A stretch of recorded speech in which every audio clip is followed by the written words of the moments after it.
Woo! What is happening? Thursday in the books. I was actually thinking, like, I've been streaming for like it's coming up on like half a year now.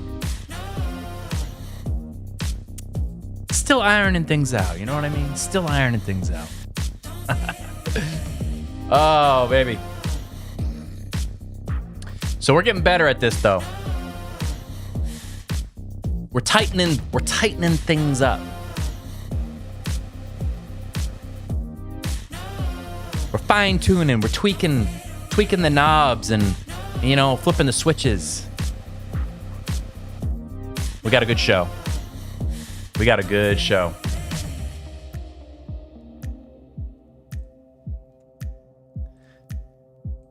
gonna try to trim this down to a quick.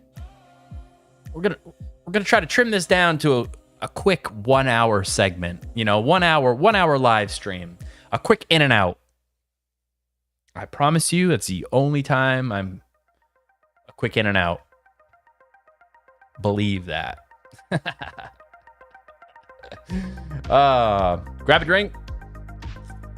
Streaming on YouTube and Facebook Live.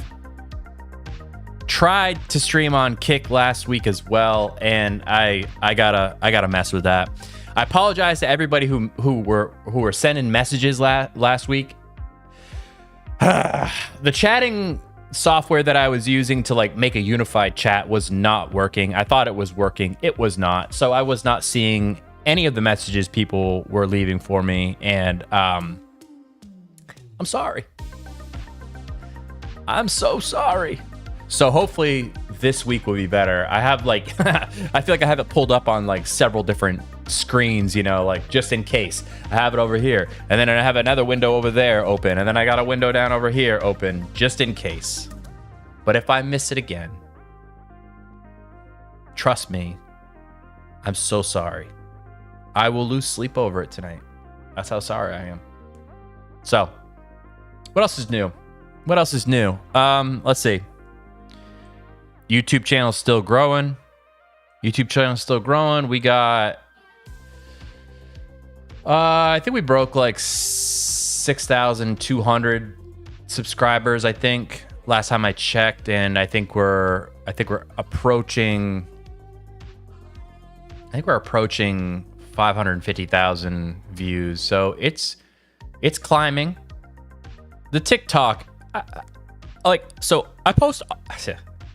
It's so funny how like the different like platforms react to certain content differently, because so the way that I do it is I do the live stream on YouTube, and it goes out to YouTube, horizontal and vertical, like it's combined now, and then it goes to Facebook, right? So it goes to Facebook Live, and then after that's over, I clip the live stream into some longer format videos that go up onto the up onto the YouTube channel, and then I make shorts out of those, like clips, and the clips go to YouTube Shorts, Instagram, and TikTok. And it's so funny how, and it'll be the same clip that will go to all three of the platforms, and it's just really interesting to see like how the culture is on the different platforms, because sometimes YouTube's like YouTube is like a bunch of lurkers. Like they hardly ever comment. They'll like something, which has helped quite a bit. You know, I think just like the more subscribers you get, the more likes you get. Like it's like a ratio. But so they really won't engage that much. I'll get some comments every once in a while. Same thing on Facebook. Like pretty much no one really engages that much on Facebook. They'll just consume the content, you know. And then on Instagram or on TikTok, I get probably the most engagement, but sometimes it's the engagement I literally don't give a fuck about. You know what I mean? Like if you have an little anime character icon and you want to bitch and moan, it's like I don't want that engagement, you know. But it's entertaining. So like a lot of times it'll push out to TikTok, but I hardly ever even like check it. Like I'm like I don't really care, you know. I don't really care. But anyway, so let's move on to I'll outline the session here, this little live stream. So we're gonna, in a second, we're gonna watch some shorts. I have some shorts queued up, and then once we get through those, I have 2 viewer questions that I want to chat with people about and kind of answer. And then after the viewer questions, I think we're gonna hit probably one of the longer videos that I want to react to, and it is, I won't even, I won't save it for a surprise. It's the court case with the DoorDash girl that took the picture of the naked drunk guy. And so somebody did a nice video on sort of like everything up to this point, including her court appearance and how she pled not guilty, which is like, how the fuck do you plead not guilty? But yeah.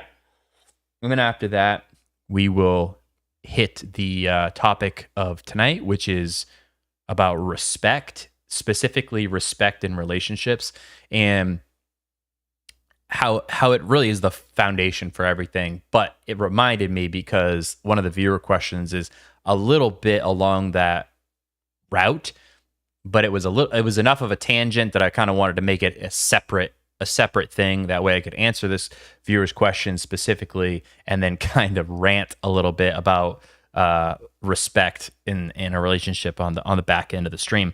Then after that, we're out of here. So with that said, let me queue up the shorts here, and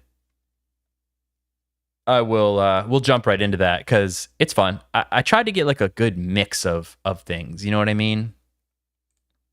When it comes to the shorts, I have some funny stuff, some kind of like relationship style type things, and I do a little bit of a blend. But I think we have under 10 shorts to watch, so we'll just power through that, and then we'll get warmed up, and then we'll go right into the viewer questions. So let me get myself organized real quick here, and we will watch. All right, let's do it. Go ahead, you're on speaker. I noticed your time clock shows you clocked out 10 minutes late on Friday. We can't be doing that because we can't pay you overtime. I'm good, thanks. Yes, I did clock out late because I was finishing up a sales call that I closed, by the way, which did make the company money. If next time you'd like me to go ahead and get off the call and let them know that I need to get off because it's past my shift and that my work doesn't want to pay me overtime, I can do that, no problem. Well, I do want you to get off those calls in those situations, but don't tell them we won't pay you overtime. This is like definitely that small business management kind of viewpoint. You know what I mean? Like the company where in the interview they talk to you about wearing many hats. You're gonna wear many hats here, and you're like, oh God, here we go. You got it. I'll be sure to get off those calls while the client is inches away from buying, which will give them time to actually cool off the next day and will likely blow the sale. Great. I'll need you to correct your time clock so that it shows you clocked right out at 5 so we don't have to pay you overtime. I won't be changing the time clock. It's not not to cut this off. I literally had I had a manager ask me one time. It was so similar to this. I had a manager ask me one time, and I think it was over like a half an hour or 5 minutes, and it was basically this same scenario. And I was presenting. I have another story about this manager afterwards, but I was like presenting some sort of a thing to a client, and we were like trying to close, and it was like a Friday, and I went over by a half hour, like working actively on this call. And then he asked me later on, similarly, he asked me to edit my time card so that I would not get paid the overtime. And I was like, I'm pretty sure that's illegal. It's going to be a bunch of money or anything. It was just for 10 minutes. And even though it's not a lot of money for me, I don't like to work for free. If you don't fix it, we'll have to write you up for insubordination. Perfect. On my signature, it'll actually say this is my 2-week notice. Oh, now wait a minute. We still need you here. Look, I'll look past it this time and just make sure you fix it going forward. This guy's nailing like the dialogue perfectly. Sounds good. Now, if you'll excuse me, I have to teach my blind fish how to swim. Go ahead. It nails it like perfectly. Oh, I love it. All right. So that was probably like one of the funnier ones. So let me tell you about this. Let me switch back to here real quick so I can tell you about this manager story that I had. So this is the same guy. Oh, I don't want to play that again. So this is the same guy that how do I want to like I want to tell this in a way that it's not going to say who it is. You know what I mean? Um, okay, so we worked on projects, and we had a lot of projects out, and we did not have. I guess like there was a lot of outstanding invoices to like our clients that they had not paid, and manager has this like meeting. Mind you, there's like 5 people in the company. Manager has a meeting and he's like, "Hey, everybody. So unfortunately, we have a lot of outstanding invoices out to some clients and they have not paid them yet. So we are not going to be able to make payroll this week. Pretty hopeful that we'll be able to do payroll next week, but I can't promise you that. And if you decide not to work still, I'm going to have to find your replacement." So basically what he was saying is, I can't pay you for the work you already did, and I don't know when I'm going to be able to pay you again, but I want you to continue to show up and work, possibly for free. Okay. And so being young, I didn't have a backup job, and I definitely was check to check anyways. So I was like, well, shit. All right, I guess I got to show up and continue to work for this guy. While we were this is such bad timing on his part, but he made it even worse. While we were not getting paid and we were working, he has a massive flat screen TV delivered to the office for his home. And he's all excited about it, like, "Oh man, look at this." And I don't remember. It was like massive. And back then, this is like when, I don't know, like 56-inch TV was huge, right? It was huge. And he's like, oh, all excited or whatever, and like opening the package and like looking at this massive box. And this motherfucker asked me and one of the other guys to help load his new massive TV into his vehicle. That's how dense this guy was. So we're here working for free, already pissed off. He's talking about not having enough money to pay us. A massive flat screen TV shows up to the office, and he's not even embarrassed about it. In fact, he asked his employees that are working for free to help him load his new massive TV into the back of his truck. Oh, what? Like, what the fuck? Anyways, on to the next one. When I'm open about the fact that I can't work a traditional job, people can get so nasty and so judgmental so quickly. And this is what I learned about why people feel this way and why they're so willing to just like fight to the death to defend the 9 to 5. Capitalism has done such a good job of convincing people that our self-worth and our value as human beings is dependent on how much we contribute to it. She is kind of trying to take the approach of comparing the anger and the vitriol that she is facing to the anger and vitriol that kids who are getting their student loans forgiven are getting from people who paid all of their hundreds and thousands of student loan debt off all by themselves. Is there are certain people who, like, they do kind of get their panties in a twist in a way that's not... Ooh, panties in a twist. I know what she's gonna say. It's the whole generation, pull yourself up by your bootstraps and stuff like that. Look, I had school loans. I still have a school loan. It's out there. But if they were like, we are waiving school loans for a certain number of people, I would, or if I paid off my loan and then they were like, guess what? We're going to waive student debt for everybody. It is what it is. You know what I mean? I'm not going to get too butthurt about it, even if I already paid mine. It is what it is. It's kind of... total tangent, but it's kind of like all the people that are in jail for marijuana and then they legalize it or whatever. It's like, yeah, that sucks. Not fully justified of, well, that's not fair that you don't have to do what all the hard things that I had to do. And it's like, you know, if it doesn't really affect you, why are you being so mad? Like, if it was to make sense financially for this person to get a scholarship or whatever when it wasn't previously available to you, then the answer isn't to stand in the way of them receiving the scholarship. Right? It is what it is, right? The answer is probably, it just sucks that there wasn't that scholarship available for you at that time. I kind of see where she's starting to go with this, but there's a couple places that she's losing me already. So the first thing is that she's trying to blame the only reason for feeling like their sense of self-worth is tied to how much they're able to be productive to society on capitalism. But there are so many other both religious and secular reasons that people tie their sense of self-worth to how much they are serving the world and greater community around them. That's not wrong. Yes. However, like, I think it's in America for sure. We have this whole, like, you know, hustle culture. We're like, ooh, hustle culture. Like, if you're not grinding, baby, you're not doing anything successful. And I think that that's not right. In fact, like, I have tried to structure my life around, instead of how much money that I make, you know, I like make enough to like pay my bills and, you know, live comfortably, but I set that and I'm okay with that number.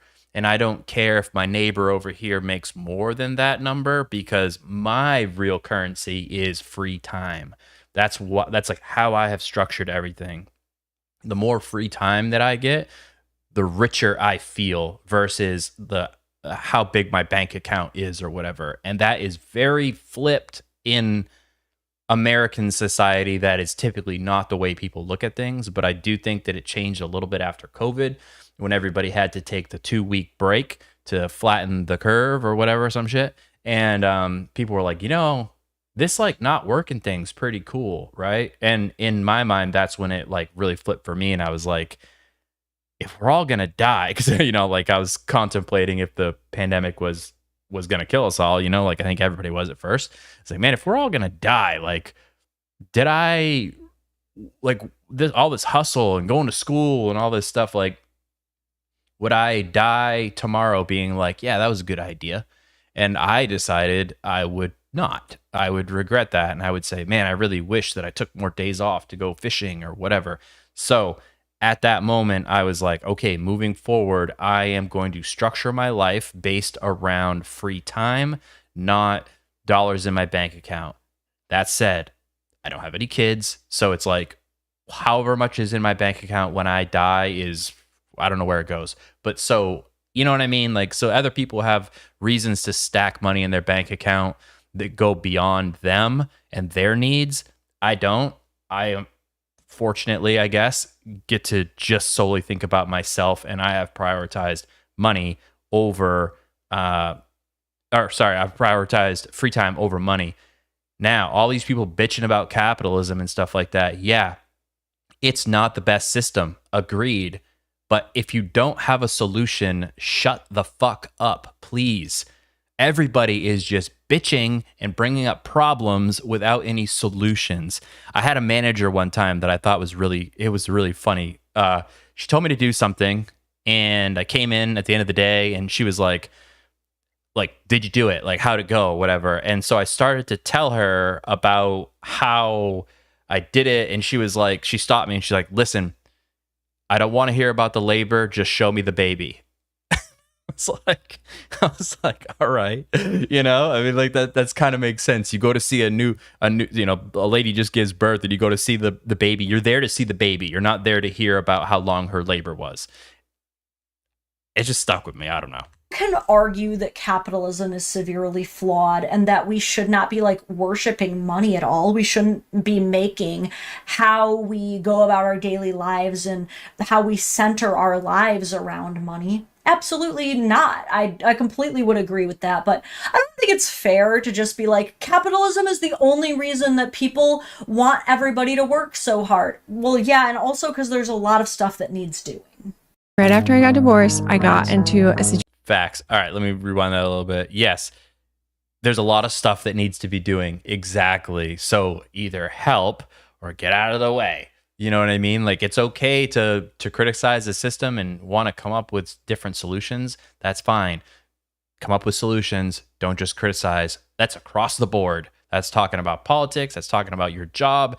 If you keep bitching to your boss at your workplace about things, but you're never like, hey, here's a problem, and I have this idea for a solution, your boss is going to hate you. I guarantee you. And, you know, that's not something that you want somebody to hate you about. So, all right, let's move on. I think it's switching topics a little bit. I try to like stack them in there a little bit, you know, mix things up. So I don't know if you can read this, but it says more reasons to avoid modern women. They don't care. And the title of this is How Quickly They Move On From You. Right after I got divorced, I got into a situation with somebody I knew from work. How quickly after Shocker. the divorce? Well, like immediately. It was like Shocker. a rebound, right? The Yeah, day after? Maybe. We Shocker. worked together. That's how we met. Wait, And how long were you married? almost 5 years. Did you guys ever have any kids? Yes. And you got with this person a day after? I thought he was like the love of my life. And you thought he'd be living with you?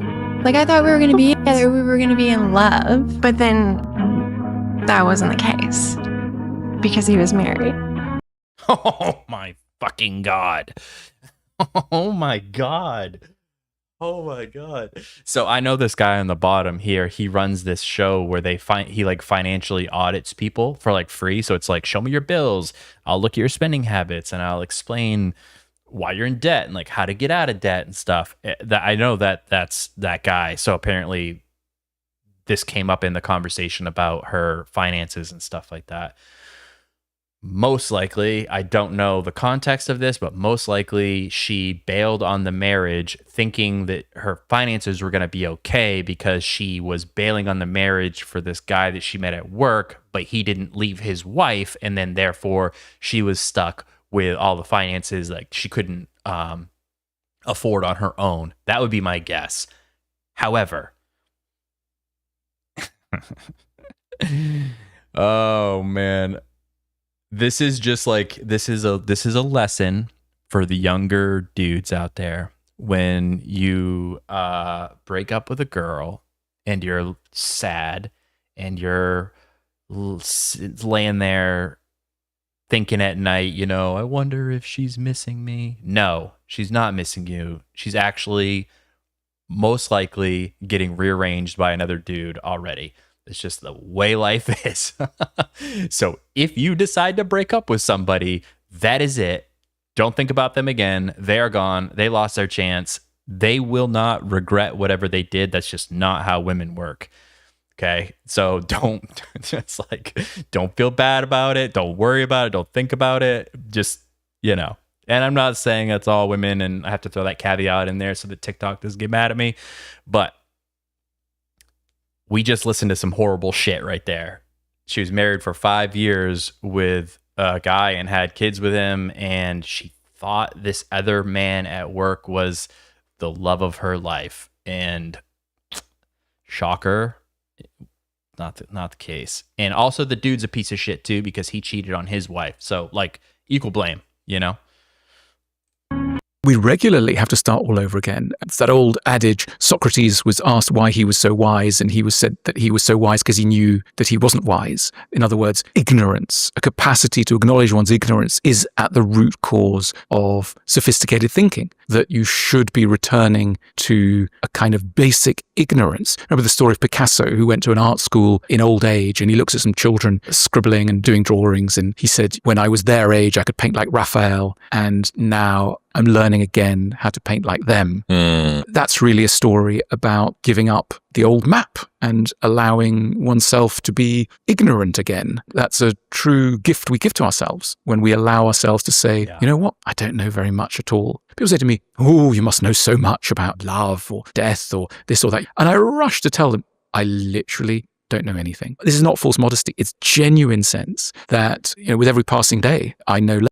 So I agree with him. And I have a good, like, this reminds me. So I just did a video about this. Like, it is way more productive and genuine and respectable to admit that you don't know something and be teachable. And in jiu-jitsu, when I'm teaching students, there is a little bit of like, I don't know if I want to call it like a bell curve, but when it comes to coachability, when somebody first, it kind of like goes up and down, okay? When somebody first comes in, sometimes they're very receptive to coaching because they don't know anything.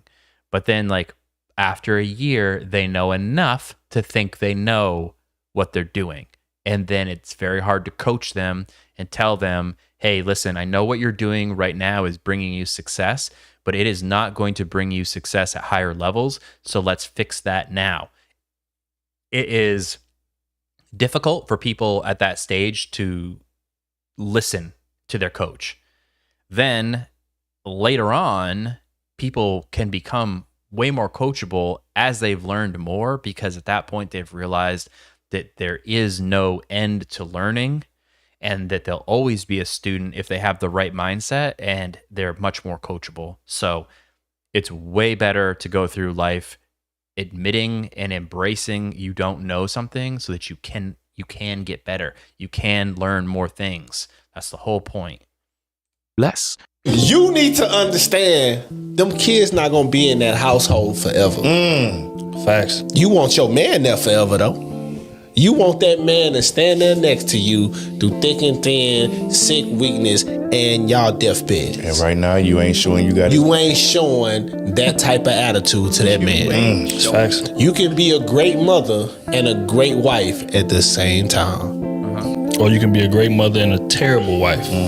And ruin the whole situation. That's real. Y'all kids, y'all going to grandma high, y'all going to auntie, uncle high. When you are dropped off, the moment you touch that, your ass touch that seat again, and them kids is out the car, you ain't got no kids. It's adult time. It's adult. Y'all ain't got no kids for them 4-5 hours that y'all gonna be at, or that whole night y'all gonna be active, or whole day y'all gonna be active, or weekend y'all gonna be. You ain't got no kids. You ain't got no Don't kids. worry about them kids. Don't worry about You them can be kids. a great mother when you done doing what you doing with your husband.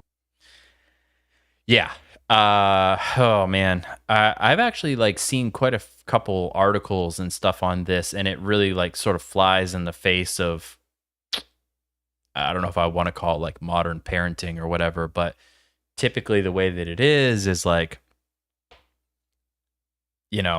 like a husband and wife get together, they fall in love, they want to be they want to be each other's world for the rest of their lives. They want to build this life together, and all this stuff. And then the wife is like, at that point, like they're all each other has, so the wife is giving the husband 100%. He's giving her 100%. Everything's hunky dory. And then she's like, I want kids. And he's like, okay, sure. I mean, maybe he wants kids too, but he's like, all right, sure. They have kids. The moment they have kids, that husband is in last place suddenly in that household. The dog is probably more important than the husband for 18 plus years or whatever. And then what ends up happening though is the wife is like, oh, kids come first. But then the husband is neglected to the point where the marriage falls apart. And then what do you have? You have a single parent household. You have a split couple. You have a single mother. And you have the kids visiting the dad on the weekends or every other weekend, etc. And instead, if you like think of it, if they just didn't put the kids first all the time, they would still have a strong enough relationship to be together and be a two-parent household. Raising kids is not easy, absolutely.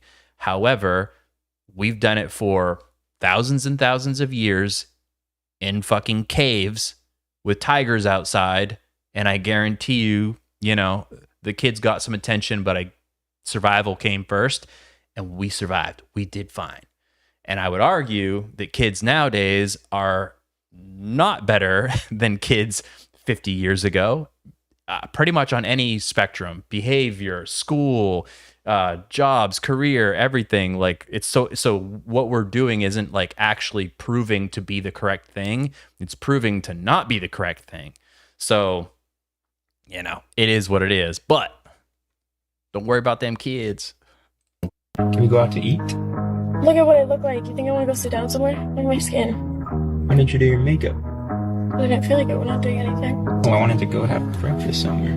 Where? I wish you would have told me that before so I could get ready. Why would I have to tell you that? You didn't, plan something for today? Plan something for what? What's today? Are you kidding? No, what's today? My mom's birthday was yesterday, so, what's today? My birthday? Your birthday's today. Really forgot? Oh, babe. Are you gonna cry? Are you gonna cry? Babe, are you gonna cry? That's ridiculous. Are you crying? I'm sorry, I totally forgot. Babe. Don't touch me. I'm sorry. That's so dumb. I forgot. So, wow. I have stories about this afterwards. However, I'm gonna back this up a little bit, and I want you to listen to the way that at first, when she asks him if he's gonna cry, she is mocking him like weaponized. What are you like? Are you gonna cry? Like you care so much about this, you're gonna cry? And then she sees him that he is going to cry, and that makes her feel bad. And so now suddenly she is gonna cry. Like all of a sudden she is actually sorry, but she wasn't really sorry before. She was actually trying to trivialize it and be like, what, are you going to cry about this? Listen, let me go back. Your birthday's today. Really forgot? Oh, babe. Are you gonna cry? Are you gonna cry? Babe, are you gonna cry? That's ridiculous. Are you crying? I'm sorry, I totally forgot. Babe. Don't touch me. I'm sorry. That's so dumb. I wish men would show emotion. Are you gonna cry? You little bitch. I forgot. I'm sorry. We can go to breakfast. I don't want to go anywhere with you. I'll just go by myself. Babe, I'm so sorry. Get my damn hack totally myself. My eggs and bacon myself. Why didn't you remind me? Remind you what?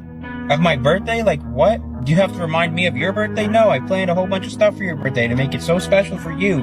Because it's your special day. Ben, you're so stupid. I'm sorry. No, don't even say that. I don't even care. I'm sorry. You're really gonna be that mad at me? To forget my birthday? I didn't mean to. It's not like I did it on purpose. Like I was like, hey, I'm gonna forget his birthday on purpose. It totally slipped my mind. I can make it up to you now. Are you kidding me? I can make it up to you now. We can go How? do something. I don't want to do anything. I just wanted you to care that it was my birthday. I'm not expecting to do something or get a present. Just wanted you to care that it was my birthday. That's all we want. I'm sorry. Yeah, well, I'll never forget that. That's all we want. We just want somebody to care about us. We just want somebody to care. Okay, so I got story time before we move on. So that's the reels for today. That's the shorts for today. So let me make sure I didn't miss any chats before we move on. Before we move on to my story. Right, Jason. Jason says she doesn't forget her side hustle's birthday with that response. Yeah, 100%. So let me tell you a little story. Okay, this will be story time with Seth. I have had my birthday forgotten 2 times in my adult life, not high school girlfriends or whatever. Right. One time, and I was living with both of them. Okay, so. I don't remember what one of them was. It was like not a milestone birthday. It was like 26 or something like that, right? And so my girlfriend at the time had not mentioned it all day, and I was like, oh, maybe she's gonna surprise me, right? Maybe she cares enough to surprise me. So I get home from work and there is no surprise, and I was like, oh, okay. And I was like, I think. And then she mentions like that she had other plans. Like she's like, I'm going to go do something. And I was like, okay. And I was like, well, I think I'm going to go down to the bar and grab a couple beers and maybe have dinner. And she was like, on a Tuesday? And I was like, just played along. I was like, yeah, whatever. She's like, okay. And so I did. I went down to the bar and I ordered myself some food and some drinks. And I'm sitting there and I'm like done with my food. This is like hours later. So wherever she was, somebody had mentioned like because they saw it was my birthday on Facebook. And so they were like, so, well, what's Seth doing for his birthday? And she was like, what do you mean? And they were like, it's his birthday today. And she was like, oh, fuck. And she ran out of wherever she was and she finds me at the bar. She's like, oh, I'm so sorry and all that stuff. And I'm just like, yeah, whatever. Like you are sorry, but you definitely did not care enough to remember. And then the second time it happened to me, and I'm just forgettable, I guess. You know what I mean? Second time, it was my motherfucking 40th birthday, right? 40th birthday. Should usually be like a celebration, bitches. So I got home and again, there was nothing going on, nothing going on. And I was like, okay. And didn't say anything. Just kind of was like, huh. And then I can't remember how it happened, but she was like, oh shit. Yeah. Like today is your birthday. Well, and like we had her daughter with us. So like we could just like go out. Her daughter was like 2 or something. And she's like, do you want to like order some food? And I'm like, yeah, sure. We ordered sushi. I fucking paid for it. I paid for my meal. Yeah. Woo! Yeah, that was great. That was a good time. I was like, Jesus, if I was gonna buy my own sushi, I should have just bought my own sushi and saved a lot because it was, I bought us all sushi. Bought us all sushi because for some reason, even though her daughter didn't like sushi, her daughter needed to try sushi every time we ordered sushi. So, and then, a 2-year-old's trying to eat sushi and it's just this fucking mess. You're like, I don't want to eat it after, and it's like falling all over the place and stuff. So, yeah, Jesus, good times. Jason, it was not Hannaford sushi. It was the good shit. It was like, one of the other sushi restaurants in the area, in the downtown area. It's like, holy fuck.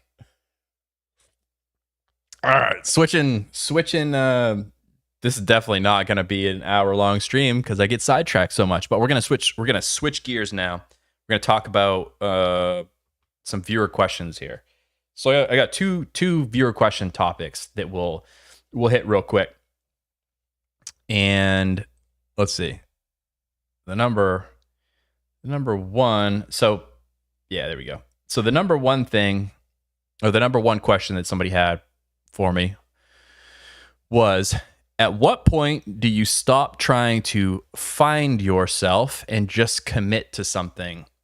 And I think this is a really good question. And part of me wants to say, like, you should never stop trying to find yourself. You should always be, because I think that one of like the main goals in life is to understand yourself, like truly understand yourself. And I think people change with time. So you should always be like trying to find yourself. You shouldn't be like, yeah, I got myself figured out. Boom, done, on to the next thing. It's a little bit of like a lifelong pursuit. And I think it's a noble pursuit. But when it comes to the way that I kind of took this was, especially this last part where it says just committing to something. So when I think of that, let me throw this up on the screen so people can see it. There. So when I think of something, I think this is the way it works. A lot of times people want to try new things until they run into some sort of friction or resistance or like obstacle. And then a lot of times people at that point quit that and move on to something else. And definitely not everything is for everyone, you know? Like if you're like I want to go try finger painting and you're like, this doesn't do it for me. Like that's fine. But if you go to try to do something and you have difficulty doing it, that shouldn't be the reason you convince yourself that it's not for you, right? Because I think things that are worth doing are often difficult. So, and I'll use a jiu-jitsu analogy here. When I'm teaching somebody like how to like pass the guard, if for those that don't know jiu-jitsu all that well, like you're trying to pass somebody's guard, we'll dumb it down real well. Like they will try to pass by going to the left. And then as soon as they're going to the left and the person like, blocks them, they're like, oh, okay, well, I'll try to the right. And then the person's like, oh, don't go that way. And then they're like, well, I'll try to the left again. And then I'll try to the right again. And I'm like, if you just tried to push through that resistance that person is giving you a little bit, like you probably would pass their guard. You'd probably have success. But the moment they try to pass to the left and they get some resistance, they give up on it and they try to go the other way, and then they meet resistance over there. And so it ends up they never go anywhere. They never actually pass the guard. So if you are trying to quote unquote find yourself and you keep bailing on these different pursuits, you have to ask yourself, are you quitting because it's truly not for you? Or are you quitting because you're running into friction and resistance? I think that's like the main question, because if it is, then that's something different. Like sometimes life is hard and you just got to push through it. You got to push through it in order to figure out if you actually really like it or not. And also, man, people are really bad at being bad at things. Excuse me. It's uncomfortable sucking at something. You're like, Jesus, like everybody's looking at me and I'm an adult and I should know everything in the world. But then you're trying to do something and you're like, nope, can't do it. Like, for instance, I mean, this is just like, I was like, whatever. But I used to know how to throw a football. I have not thrown a football in 15, 20 years, right? Like I knew how to throw a football, a spiral. It wasn't like the farthest, but it was a clean spiral, a respectable distance, okay? It was like in high school. Hadn't thrown a football in 15, 20 years. And my girlfriend's kids were playing pass, and because they played football, and I was like, hey, let me try that, bro. it was awful. It didn't go very far. It pretty much went end over end and didn't spiral. And I was like, well, fuck. I used to know how to throw a spiral, but now I don't. But in my mind, I was like, I kind of want to learn how to do it again, but now is not the time because we're at the beach and there's a bunch of people around. But, so that reminds me of that. People don't like doing hard things and they don't like being bad at things, So that's that question. So viewer question number two. This is another good one. So this viewer's question, grab a drink here. So this viewer's question is, how do you know if you're compromising too much in a relationship? And I think this one is obviously very personal and hard to like sum up for everybody. However,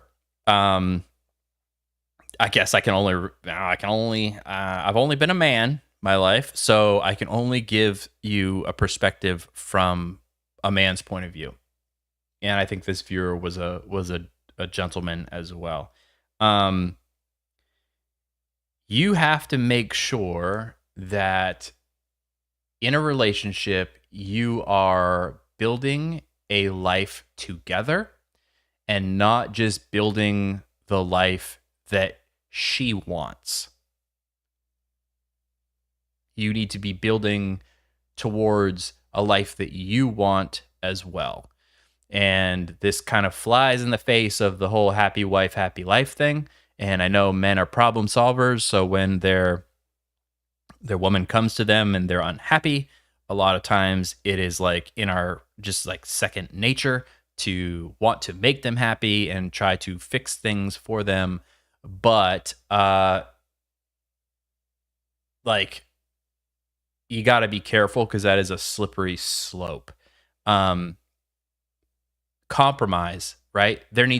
She needs to be compromising as well towards your life goal. And you are compromising towards her life goal. Both of you are compromising. You are building your life together. You're not just building the life that she wants, because I'm pretty sure a lot of times, a lot of marriages fail because the woman chooses the man not really necessarily based on who he is, but more like the life that he provides, or not necessarily provides, because fucking people get so butthurt about that. Like, he's not the only one providing, but it's like they picture what their life would be with that man and what their life would be like with that man. And then they pick the life that they want and not necessarily the man that they want. Like, who he is like an ingredient in the recipe, but it's kind of like a small ingredient. What he brings and what the life could be with him is like the main ingredient. I don't think men do that. I think we are choosing the love of our life for who they are, and we're not really expecting them to bring anything other than just who they are. And there's a saying that how's it go? I'm going to paraphrase it because I don't know if I'm going to nail this quote exactly, but it is, men are in love, women are in business. And it sounds really bad, but I just think that that's just the way that we are wired. That's how our like species has survived all this time.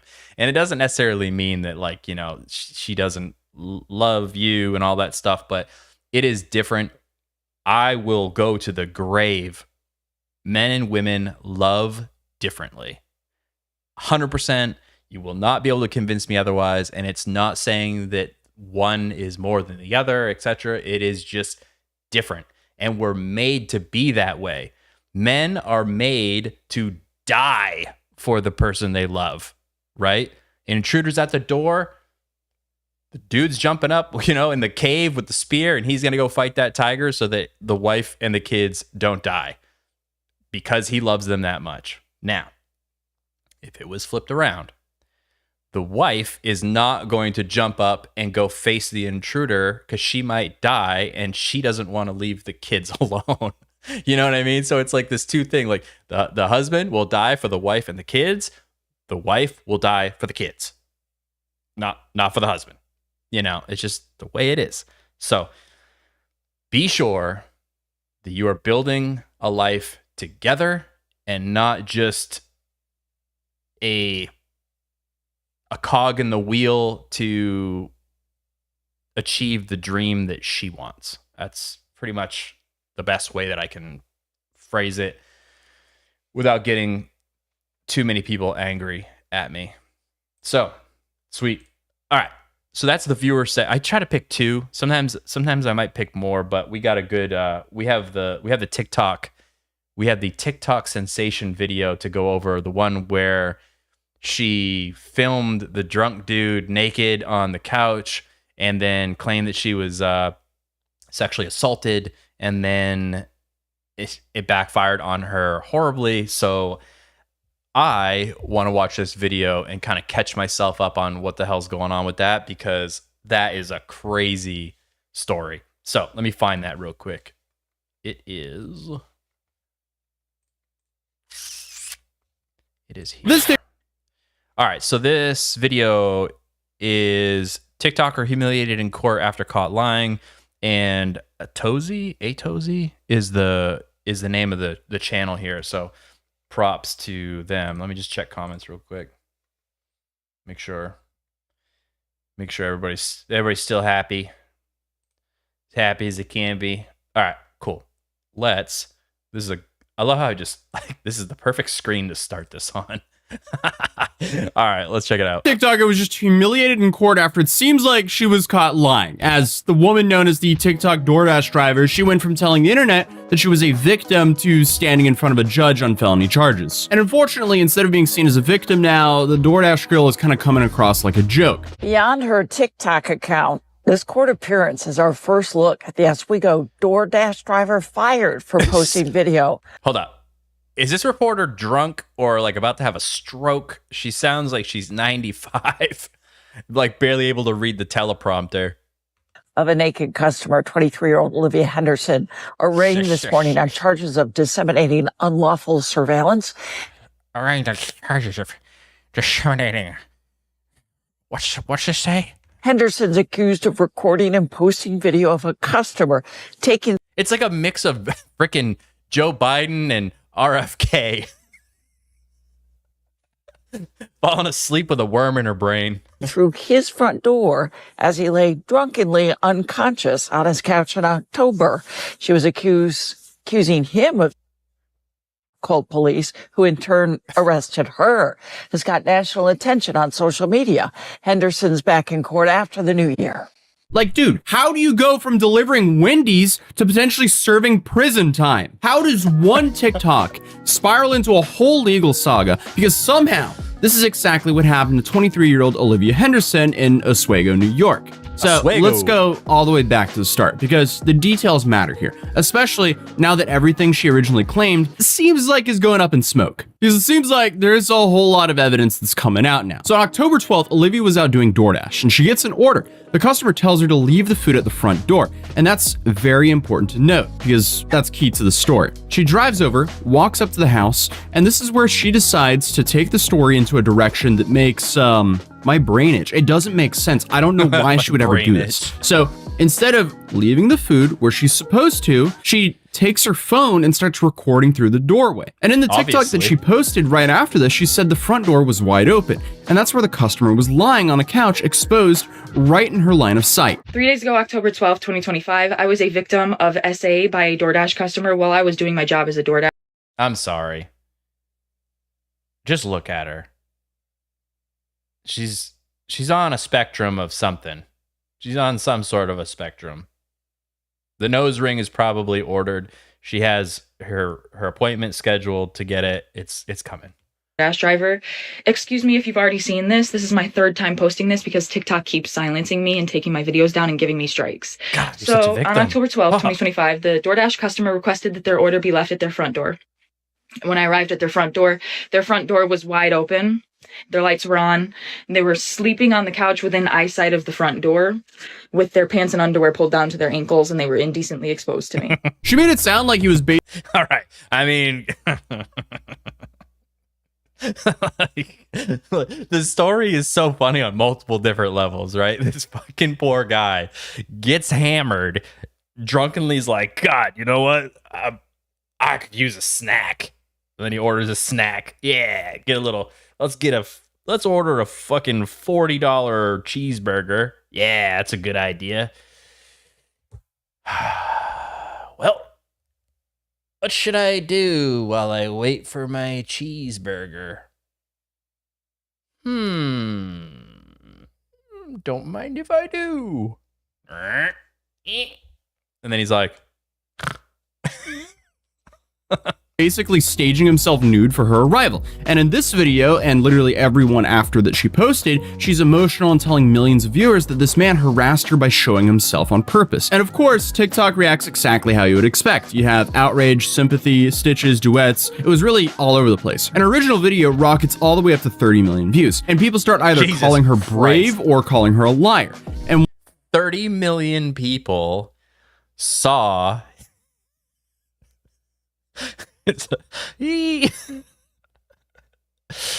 oh, hey there. Yeah.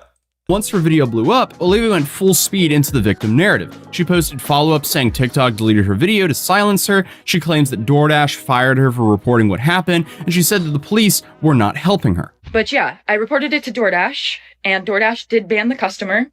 And then 2 days later, DoorDash banned me. which doesn't seem unrelated. I appealed, and they were supposed to respond to my appeal within 7 to 10 business days. Look at the camera shake. They didn't even provide me a reason for my deactivation. They're supposed to send an email. They didn't. So I contacted support, and they told me to continue with my appeal without knowing a reason why. There's an option to select, don't know why I was deactivated, and then you still have to explain yourself. So I did. And within 12 hours afterward, they had already denied my appeal. So I'm really never getting my DoorDash account back. Darn. DoorDash deactivated me. DoorDash punished me for exposing my assaulter. And TikTok is currently punishing me for exposing my story time. And this is the only justice I'm getting. Gosh, she does have a very strong jaw, though. You know what I mean? Like, just a strong jaw. I'm a little envious. Because I also reported this to the police, and the police are doing nothing. Like, I'm about to lose my... The police are doing nothing. My account. I was assaulted. I'm the victim. I lost my job. I'm the victim. Right? Is this making sense to anybody? She essentially framed it all as this system is working against a woman who simply spoke up. The problem is, though, the system was actually working just fine. It seems like, at least, just not in her favor, because the Oswego Police Department didn't take her claim lightly. They opened a full investigation and talked to the customer. They analyzed the house and even looked at the security cameras. And allegedly, they have ring footage, which is where this gets really interesting, to put it lightly. Because from that alleged footage, the cops say that the customer wasn't exposed to Olivia. He was completely unconscious, passed out drunk on his couch after he just wanted his damn chicken tendies, okay?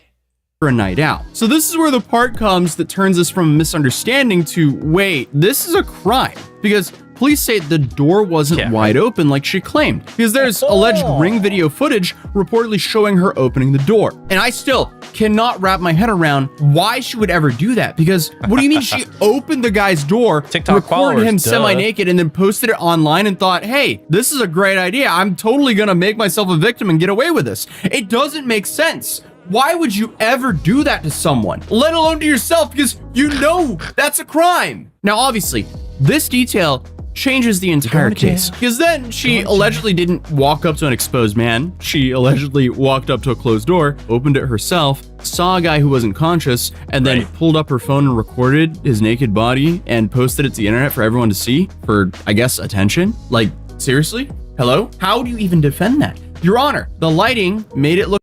It's like he hasn't been exposed to girls on TikTok and what they will do for attention. This is not outside. This doesn't surprise me at all. I'm actually just glad that this guy has like a ring camera and can be like, no, that's not the way it happened, you know? And in fact, so I think I've seen the video where it's like censored and she's like walking away from the door and the door is open and she's walking away from it and she's like filming backwards so you can like see it in the back. And I think next to the door there's a window, and from that window you could see the couch. And I really wonder if she saw what was happening and then was like, ooh, I could be a victim today. And then she like kind of jimmied the door a little bit. Oh, it's open. And she was like, let me see that dick. And then, you know, she's a victim. Look open. Like, it doesn't make sense. At this point, police are like, okay, not only is this not harassment, but we might actually have a crime on her end, because in New York, the law is pretty clear that a person inside their home has a reasonable expectation of privacy, and recording them without their consent, especially in an intimate or vulnerable state, is illegal. Duh.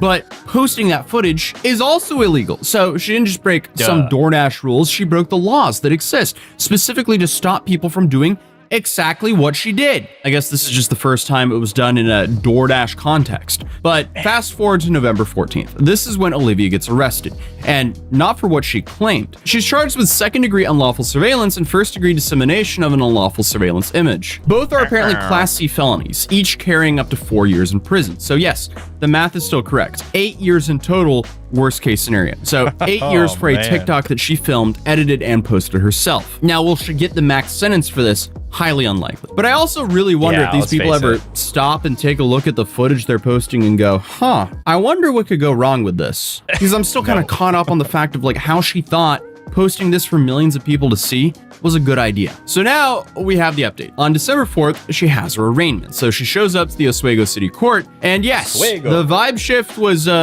pretty insane here.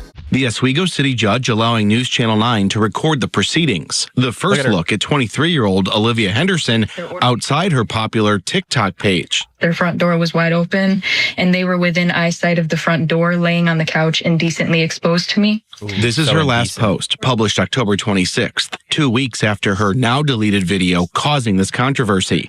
Working as a driver for delivery service DoorDash, Henderson claimed she was dropping off a food order when through the customer's door, saw him on the couch naked. After posting her footage, she reported the incident to Oswego police. Some of the claims that she had made on social media after the fact were not in fact true.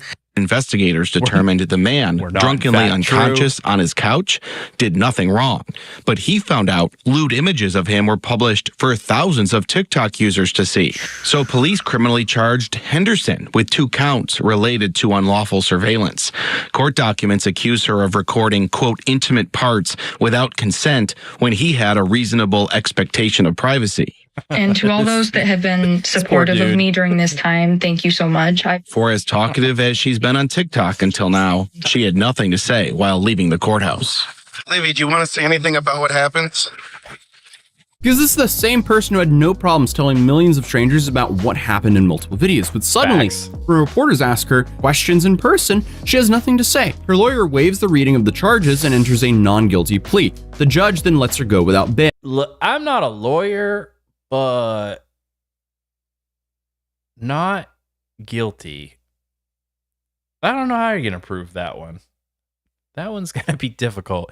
Especially, they don't mention this, but apparently the way that it went was, like the timing of things was she uploaded the video to TikTok, and then I think like several days, I don't want to say 2 weeks, but like several days later, made the claim or filed the complaint to the police, and then several days after the complaint told them that she had recorded it, and then a little while later told them that she recorded it and put it on TikTok.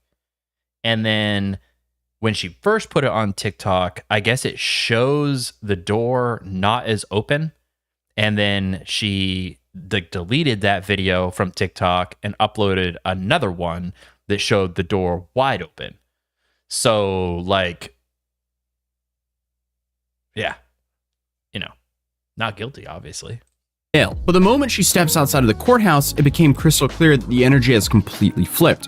Her dad lifts his coat over her face as they walk to the car. So she went from telling her side of the story to millions of people on TikTok to not wanting to address it anymore. And her lawyer later released a statement saying because the case is viral, she's gotten harassed and that they take defending clients seriously. And look, harassment is never okay, but the statement wasn't saying that she was innocent. Basically, it wasn't a denial, but more like, hey, please calm down. She still has the right to a lawyer. And obviously that's true. But I also feel like that's not really the statement you release when, the evidence isn't really lining up in your favor. And speaking of evidence, the police report said there was no SA. The man never interacted with her. He never even woke up. It was Olivia who allegedly walked up, allegedly opened the door, saw an unconscious man, filmed him, posted it, and then built an entire narrative around it that the police say never happened. And then she doubled down and she accused DoorDash of firing her for speaking her truth. Except DoorDash said posting a video of a customer inside of their home is a massive violation of the company policy. They didn't deactivate her for reporting harassment. They deactivated her because she put someone's private moment on display for the whole internet. So I mean, it makes sense. And honestly, what else are they supposed to do? But our next court date is scheduled for January, and at this point, the whole situation could go a few different ways. The DA could offer a plea deal, they could take it to trial, she could get probation, she could get jail time. But here's my guess of what happens next. So the DA could take this all the way to trial, but honestly, it kind of feels unlikely. Like most cases like this end up in some sort of plea deal, especially when the evidence is clear and the defendant is a first-timer. If she owns up to what happened, she might actually walk away with just probation. Maybe community service, maybe mandatory counseling. But if she tries to fight this, and let's say the ring footage is as solid as what the police say, jail time is very possible. Class C felonies are no joke, even though the TikToks that caused them could be. So essentially, this entire case just hinges on the alleged ring footage the police claim to have, and I guess how much you actually see in this footage. But no matter what the court decides, her reputation is pretty much set in stone, as she's now kind of known as the TikTok DoorDash driver who filmed a passed out naked guy inside of his own house and then allegedly lied. Oh yeah, I mean, if the roles were reversed and she was a man and filming a woman on the couch or whatever, there would, because so the whole like thing behind it is she is claiming that, and I think this is a thing, that like he staged it so that she would see him exposed, right? It would never even be a thought in the public's mind that a woman would do that. However, they do that because I have known several pizza delivery drivers that just happen to bring the pizza to the door, and the lonely housewife comes to the door and, oh, she just got out of the shower and, oh, the towel falls and all this stuff. I've heard plenty of those stories. So it does happen, but legally no one's ever like, ooh, we need to charge this lady. It's just one of those double standards. Lied about it on TikTok. And the sad part is this entire thing was avoidable. All of it. If she just, followed the instructions of leaving the food at the door and going back to her car and just continuing with her orders. Like, what's going on here? Why did you do all this to yourself? And to him. But obviously she didn't do that. Instead, she allegedly opened the door, recorded a person without their consent, claimed that she was the victim, and posted the proof of her own crimes to a platform famous for forensic level screenshot detectives. And it's safe to say this is just influencer brain rot in its final stage. So I guess we just gotta wait around and see what happens in January. But if you haven't checked out Gamersubs yet, I would heavily recommend going to gamersubs.gg. All right, so that's the end of that video. He's just gonna go into his his pitch. So use his code if you're gonna buy supplements. So yeah, there's something going. I don't know. There's something going on with young people of that age that just really want to be this like revolutionary, like change the world. And it's been that way for a long time, like think back to like the hippies and stuff like that. It's the same thing. It's just, fast forward however many years since that, but it's the whole thing, like changing the system and fighting the thing. And, back then though, they were like victims to the man, and the man was, corporations and stuff like that. Now it literally is, being victims to a man, not the man. And this case and the Johnny Depp trial and stuff like that were just like a thank you for showing that it is not always what it seems when a female makes allegations like that. Sometimes it is, obviously, and that's bad. I don't need to even caveat that. However, there's so many of this like false bullshit that is just for attention and whatever, and it can really seriously ruin some lives. But I am sure that guy is going to sue DoorDash, and I'm willing to bet he's gonna be set for the rest of his life because they'll probably settle. You know what I mean? Like if they dragged it out, could they? I don't know. Like win? Yeah, maybe. They might be like, hey, we probably have some lawyers speak and say that they're not responsible for whatever their drivers do, but in a way, like I don't think they could get out of it like scot-free. You know what I mean? They'd be paying some money. So I'm pretty sure they're just going to be like, yeah, you know what? We're going to chalk this one up as a loss. So, Jesus Christ. There's so many jokes. I hope he was like, she put a filter on it, man. She put that cold weather filter on it. It's huge. It's not, it doesn't really look like that. Yeah. Jason says he won't be paying for any more cheeseburger deliveries. That's right. Yeah, that's true. Yeah. I mean, Jesus. It doesn't take long to spend some money with DoorDash, that's for sure. So maybe that would be the trade-off. Sir, I have your duck sauce for your egg roll. Put it away. All right, so now let's move into the actual, like, the final topic of the evening, and this is where I get my actual YouTube video done. So I don't need my headphones for this, but so with this one, this is where I actually like film it, and sometimes this one's a little bit more off the cuff, but I do have like a little bit of a script that I go off of, and kind of keeps me on track and make sure I kind of say everything that I want to say. But this is exactly like, I'm going to film a video. I have like an intro, I'm going to say my shit, and then at the end, I have an outro. So I'm going to close chat, or I'll ignore chat for a little bit while I do this, and you kind of get to see how the sauce is made, so to speak. I might have to redo it a time or two, depends how tongue-tied I get. Sometimes it goes real smooth, sometimes I fuck it up. So let me pull that up, and then we'll get after it, and then we'll wrap this baby up, because it's gonna be, I can't seem to get it under an hour and a half. I want to do it in an hour, but it just doesn't seem that way. All right, let me review this for a momento.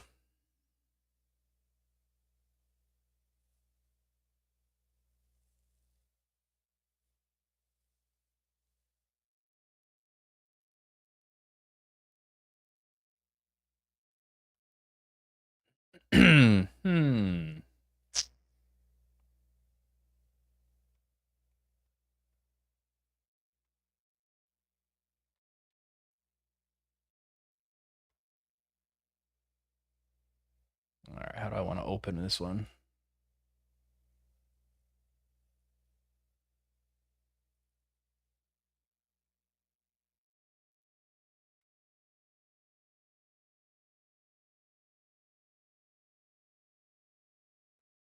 All right.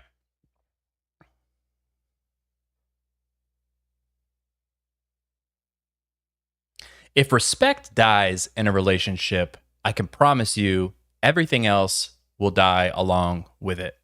So in this video, I want to go over some key talking points about respect in a relationship. And I think it's going to be kind of a little bit enlightening for some people. Some of the key points are going to be known, nothing revolutionary or mind, opening. But I really do think that it's worth talking about. They're bullet points, so I'm going to kind of like riff off of them a little bit, but I think that overall it's going to be beneficial for several people. I usually do a couple openings, so that's like my first. I might film like 3 openings and then decide which one I want to go with. So I'm going to redo that and see which one I like. If respect dies in a relationship, everything else dies with it. So in this video, I want to hit some key points, some key talking points to go over when it comes to respect in relationships, so that hopefully you can understand how to give respect and also how to demand respect when it comes to your relationship with your partner. And the third one.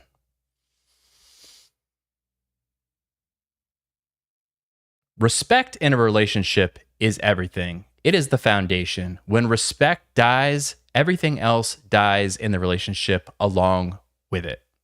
So in this video, I want to talk about respect and how important it is, so that you can identify when you are not receiving the respect that you are deserved, and also how you can navigate a relationship and respect your partner at the same time.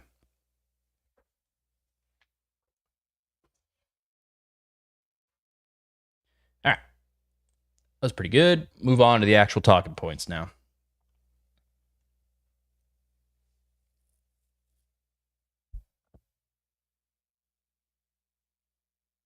Listen, everyone wants to feel respected in a relationship. Everyone also wants to be with someone they respect. Love alone doesn't carry a relationship. It has to have a strong foundation, and one of the ingredients to a strong foundation is respect. Respect isn't control, it's not fear or obedience. It's mutual regard between two adults. Your partner is not your boss. The moment one person starts to manage or parent the other, attraction starts dying. You cannot expect respect. Redo that. You can't expect respect. I don't like that.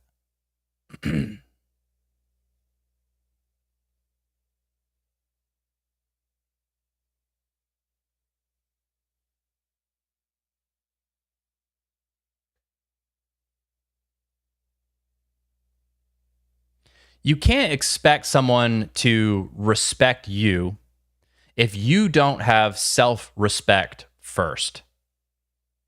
Self-respect is the foundation everything else is built on in your own life. So when two people come together and merge lives, each one has to respect themselves first and foremost, or it's not going to work out. Approval seeking isn't love. It's insecurity asking for permission. When you abandon your standards to keep someone else happy, you teach them how to treat you. Confidence doesn't beg, it doesn't negotiate or over-explain itself. It just is. Confidence is quiet. Neediness is loud. Disrespect rarely shows up as one big moment. It shows up as eye-rolling, sarcasm, dismissiveness, and especially constant little corrections. Death by 1,000 cuts, so to speak. For instance, if someone, if they demand you fold the washcloths like this instead of like that, it doesn't matter how strongly they feel about that. It doesn't make them right. You can have your own way you want to fold the washcloths. You have the way you want to load the dishwasher, okay? It doesn't matter. It doesn't matter, and that's where respect comes in. You can load the dishwasher or fold the washcloths a certain way if you want to please your partner, but they're not your boss. And most likely, if you were to ask them, give me the logical reason why you fold your underwear, they'll be like, because my mom told me. Okay, cool. Well, my mom told me I don't have to fold my underwear. Right? So it's like, that's the type of shit that like just erodes at respect. That's that death by 1,000 cuts shit. And it will kill a relationship. It will build resentment and kill a relationship so fast. All right, moving on. Boundaries don't push people away. They define where you end and respect begins. If someone doesn't respect your boundaries, there is no respect in a relationship. No one is sexually attracted to someone they don't respect. Desire requires admiration, not obligation. When respect drops, happiness drops. When happiness drops, sex drops. Trust me, when sex disappears, the relationship turns into a friendship or a roommate situation. Eventually, someone new comes along who brings novelty and validation again, and the relationship ends. Then the crazy thing is, that cycle repeats again. Most people think the relationship ended because it lost chemistry. What actually lost was the respect along the way. That came first. The respect went, and then everything else goes along with it. So in closing, respect doesn't come from words, chasing, people pleasing. It comes from how you live and what you refuse to tolerate. And I have plenty of stories about being disrespected, right? But over the years, I have gotten better at drawing the line of what I will tolerate. When I was younger, I was just happy somebody would be with me, right? I was like, oh, thank God I got a girlfriend. I'm so special. She could treat me like shit. Doesn't even matter, right? Now, I have, I guess, more self-respect for myself, and I know where my boundaries are. So I was with this girl, and, you know, just like playful banter, you know, back and forth.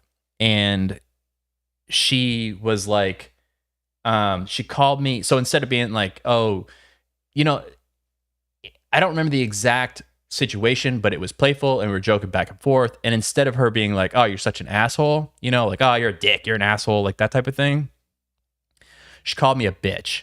She was like, you're a bitch, or a little bitch, or something like that. And I was like, I didn't like it. I was like, I don't like that. Like, I know we're playing, but that bugged me. And then a little bit of time went on and she used it again. And I don't know if she was even like conscious about it, but she was like, you know, you're a bitch. And I was like, hold up. I know we're joking. Don't ever call me that again, or you'll be looking for a new boyfriend, basically. Like, I shut that shit down. So you call me a dick, call me an asshole, or whatever. Don't call me a bitch. Because in my mind, you know, who knows why I didn't like that, but I didn't like it. And I called it out and was like, don't do that again. And she hasn't. But in that moment, I was like, listen, it's different, because girls will fucking date assholes all the time. They'll sleep with douchebags. They'll sleep with dicks. They'll you know, they'll have one night stands with fucking assholes, right? Like, that's to the clearly, if she was to call me an asshole, a dick, a prick, whatever, those are still characteristics that women are attracted to. Women are not attracted to bitches or little bitches. And I want to shut that shit down right now, because you're not going to disrespect me like that in a way of putting me even subconsciously into a category of men you would not be sexually attracted to, if that makes any sense. That's why I was like, nope, you can call me an asshole, because guess what? I'm sure, you know, rewind the tape, you probably slept with some assholes before. So in my mind, again, one of the things that makes a relationship is sexual attraction. You take out sex and we're just roommates. We're just friends. We're really good friends. We help each other out and all that stuff. That intimacy, the sex component, is what makes it a step above a friendship, right? That's like the one thing you don't do with your friends. So when she wanted to put me in that category, even just jokingly, I was like, nope, because we're not going down that road. We're not going down that road where you're going to chip away, and then eventually you really do see me as a bitch, because that ain't going to happen, you know? So anyways, that was just one example of being like, nope, this is I need respect, and this is my line. So obviously, I don't know, maybe you're okay with getting called a bitch. It was in playful jest, but I didn't even want subconsciously for her to put me in that category. It's just how it is. So it's it's just, you have to have your own lines to draw in the sand. Point blank. Everybody has their own line, right? And I think that we as men fall into that people-pleasing role really, really easily. And honestly, we're like, I don't care how to load the dishwasher. I don't care. So sure, I'll do it your way. I don't care how the forks and the silverware goes in the drawer. So sure, I'll do it your way. Enough of that, though, and they don't respect you anymore. It's unfortunate, but that's just how it is. And then once they don't respect you, they don't want to sleep with you anymore. Then once they don't want to sleep with you anymore, they get bored. And then once they get bored, it's over. You know, like, it's just this downhill thing. So anyways, in closing, sorry to rant a little bit. Thank you so much for watching. My name is Seth. If you got something out of this video, please like, comment, subscribe. It really helps the algorithm and the channel out immensely. And if you're still doom scrolling, check out one of these videos over here, because I'm sure it'll help you out more than you know. You little bitch. All right, we brought that one home. It